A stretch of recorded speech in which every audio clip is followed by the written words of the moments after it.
Welcome to IDT Talks. My name is Anastasia Lorena, and my guest now is a former U.S. ambassador to Azerbaijan, Matthew Bryza. Matthew, hello and welcome to our program. Great to be with you, Anastasia. Thank you. Thank you. So this week, Israeli defense minister visited Azerbaijan. During his visit, he noted that Azerbaijan and Israel continue to strengthen relations in many areas, especially in the field of security. So my first question to you, how should we evaluate the strategic significance of these bilateral relations? Quite significant. I mean, Israel and Azerbaijan have been building a strategic partnership for decades. And it really began with Baku-Tbilisi-Ceyhan, the oil pipeline, as well as this southern corridor also has contributed a bit, but it's really the oil pipeline that has been significant. So as many of the viewers will know, Israel's largest supplier of crude oil is Azerbaijan via Baku-Tbilisi-Ceyhan. Beyond that, from a security perspective, the U.S.-led efforts together with Türkiye to help the companies and countries that develop those pipelines succeed was important for Israel because this was an effort that would bypass Iran, which many of the oil companies producing in the Caspian Sea wanted to use as a transit state, as well as preventing Russia from strengthening its monopoly on export routes of hydrocarbons from the Caspian Sea. But it was really that ability to bypass Iran that grabbed Israel's strategic focus. And so now in the decades that have passed, the security aspect of the relationship between Azerbaijan and Armenia has grown, as evidenced by the visit of the defense minister of Israel to Baku. And it was, of course, Israeli drones, along with Turkish ones, that played really a critical role in Azerbaijan's ability to defeat rapidly and decisively Armenia's military forces and essentially destroy the Armenian army during the Second Karabakh War. Matthew, once you said that President of Turkey, Recep Tayyip Erdogan's policy towards Israel is constructive and moving in the right direction. In this case, are there prospects for the development of trilateral cooperation between three countries, Azerbaijan, Israel, and Turkey? Yeah, President Erdogan has been working for quite some time to normalize Israeli-Turkish relations. I know from my high-level contacts in Ankara that they're sincere. These are serious efforts. But they're complicated by the extreme right-wing government in Jerusalem now, which has stepped up its very aggressive approach toward Palestinians. And from the Israeli perspective, that approach aims to eliminate terrorist cells in the West Bank. So that reality always prompts a reaction in Türkiye, in Ankara, where the Turkish authorities condemn those actions by the Israelis. But nevertheless, under the surface, the efforts continue to restore normalcy to Turkey-Israel relations. It's too early to tell whether, what the trilateral aspect could be, other than what I already mentioned. We already know that two factors, right? Israel receives more oil from Ceyhan, Azerbaijani oil than from any other source, and it was both the Turkish and the Israeli drones that provided decisive assistance to Azerbaijan during the Second Karabakh War. So those are two fundamental platforms that could become a more formalized trilateral cooperation structure. Maybe I should ask you the next question. On July 15, the president of Azerbaijan, Ilham Aliyev, and Prime Minister of Armenia, Nikol Pashinyan, are going to meet in Brussels. The next round of negotiations, the sides are trying to negotiate the remaining issues. So, in your understanding, how do you see the situation and what should come next?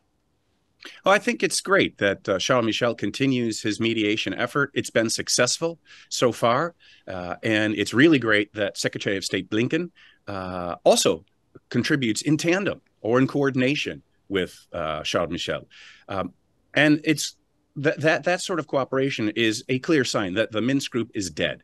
Number one, Russia cannot be a mediator, even though President Putin wants to try to make it look like it is one. Also, France cannot be. France chose sides. Under Macron, France chose Armenia's side, so it cannot be seen as an objective mediator. But the U.S. can, and of course, the entire European Union can. So I expect progress. More importantly than the mediators, I expect progress because both President Aliyev and Prime Minister Pashinyan have made clear they're committed to pursuing a peace treaty and want to reach agreement. Now, I don't know exactly which issues right now are the most difficult ones to resolve. But much of the heavy lifting, I think, was accomplished when Prime Minister Pashinyan publicly announced Armenia's recognition of Azerbaijan's territorial integrity in a way that seems to include Karabakh.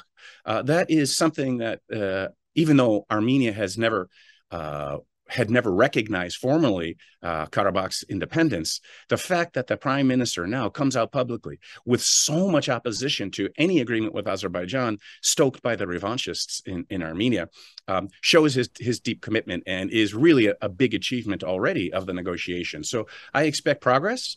What exactly will come out of it, I don't know. Having been involved in these negotiations for years, I know that it takes many rounds to both buy the concessions one side seeks from the other, and also to persuade one's own government and country to make another concession, if you will, to purchase the other participants' concessions that you seek. So that's a long process. No way to predict what the outcome will be tomorrow, but in general, I think it's a sign of continued positive momentum.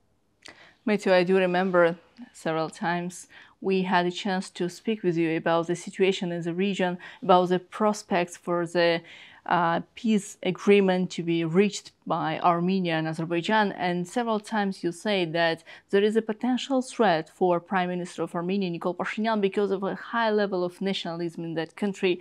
The nationalist group and very influential powerful Armenian lobby in several countries, including the United States of America, are not willing to see the peace process development between Armenia and Azerbaijan. Therefore, there is such kind of potential threats for Armenian prime minister. So if the peace agreement between Baku and Yerevan is reached, do you see that any kind of any country from outside, maybe Brussels or Washington, should intervene in the process to make sure that those national groups in Armenia who are not willing to see the peace process in the region to find its own place and do not intervene? Well, first of all, no outside mediator can prevent revanchist forces in any country from intervening. Those are sovereign countries, and the nationalists have a right to have their views. But what I am certain of is that the U.S. government is doing all it can to shape the political climate in Armenia and with the Armenian diaspora in the United States to try to contain those political forces in Armenia and in Azerbaijan. To be quite honest, you know as well as I do, there are extreme nationalists in Azerbaijan, but they are much less influential, way less influential than in Armenia. And President Aliyev has done a terrific job in keeping the country overall on the path toward peace. But I said what I said about being sure the government is already working to try to contain those nationalist forces based on what our ambassador in Yerevan said recently, that she essentially hopes that there will be a way for, how to put it, essentially to keep it simple, for there to be a peace agreement.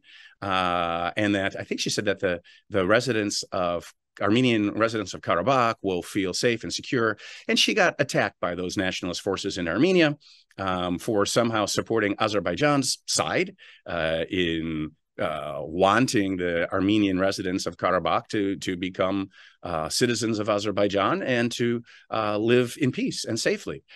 You can only criticize the U.S. ambassador for that if you reject the entire, not only November 10th, 2020 ceasefire statement and Pashinyan's statement of recognizing Azerbaijan's territorial integrity, but if you reject Armenian foreign policy throughout history, at least since Armenia's independence, which has always officially recognized Karabakh as not independent and not part of Armenia, but passively recognizes it as part of Azerbaijan. So the U.S. is trying to shape the political atmosphere in Armenia. The U.S. ambassador to Armenia, whom I know well, is astute. She's not naive. She's smart. She knows those statements of hers are going to generate opposition and condemnation from those revanchist forces, but she's under instructions by Washington to do so. So the U.S. policy is to try to contain those negative and hateful sentiments in part of the Armenian diaspora in the U.S. and in Yerevan. Matthew, last provocations on the border, including those on the Lachin checkpoint, shows that Armenian side does not intend to stop trying to interfere with Azerbaijan's sovereignty. What should be the reaction on that? That's part of life. That's political life. People in Armenia are going to keep making those statements, and Azerbaijan needs to keep doing what it's doing, which is very effective diplomacy, explaining Azerbaijan's perspective, which is the international legal perspective, working with friends and allies like Secretary Blinken and European Council President Michel, and negotiating in good faith. Azerbaijan's doing all those things. If it continues, I'm confident. As long as Pashinyan isn't somehow removed from the scene, like happened in October 1999 on the floor of the Armenian parliament, then I think things will continue moving toward a peace treaty. Matthew, do you agree with the statement that Azerbaijan-Armenia conflict in the past and negotiation process at the moment is somehow a test for the international system? No, this is a bilateral conflict between two sovereign states. There are dozens, tens of them all over the world. So no, it's not. We, the international community, have no responsibility to Azerbaijan or Armenia. And then if we don't fulfill it as a good mediator, then somehow that jeopardizes the international system. No, this is a regional conflict. It's an important one. It's one I feel emotionally attached to. I understand its importance strategically. But no, ultimately, it's up to the countries and their leaders to work out their differences and reach an agreement. In Azerbaijan and Armenia, I don't think Armenia wants to do anything about the global rules-based system. It's simply, under Pashinyan, I think, wants a peace treaty, and then its extreme nationalists want continued conflict because they benefit from that continued conflict. But what happens in the rest of the world, I think, is of no interest to them. Thank you. Thank you so much for joining IDG Talks today. Thanks. Thanks, Anastasia. Thank you.